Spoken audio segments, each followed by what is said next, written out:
Sarah Sanders slaps back hard at former First Lady. Your husband signed the law.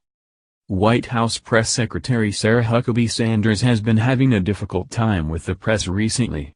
Immigration has been a hot-button issue and journalists and reporters alike have been going to the Communications Department in the White House looking for answers regarding what is happening.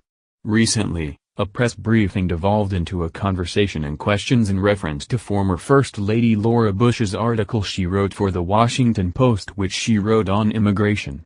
However, Sanders had a response that some might not like.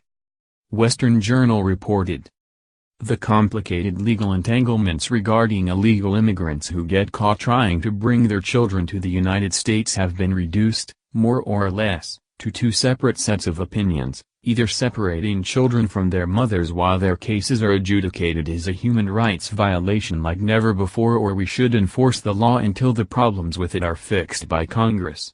Part of the great irony with the first argument is that many of the luminaries speaking out against enforcing what they see as unjust laws are associated with the individuals who passed the laws in the first place. One of these individuals is Laura Bush, who penned a much-ballyhooed op-ed in The Washington Post in which she decried the Trump administration's immigration policies. However, due to federal law, children can't go through expedited hearings, instead of requiring formal deportation hearings. Thus, while the parent might be repatriated to their home country, the child remains back until their case works their way through clogged courts. This is just one of a maze of laws and court rulings, some of which are meant to do good but all of which have made it more difficult to actually enforce the law and secure our border.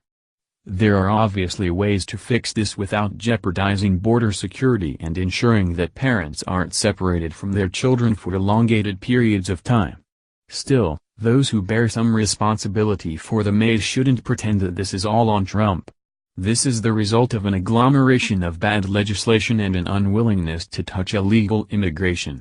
Instead of lamenting it in high-profile op-eds, perhaps they ought to be writing about how to fix it beyond just blaming the president and demanding he stop enforcing the law. Bush is not the only First Lady to come out against the zero-tolerance immigration policy. All of the living former First Ladies have spoken out against the policy regarding illegal border crossing that has resulted in family separation. Even former First Lady Rosa Lynn Carter made a statement, something she rarely ever does.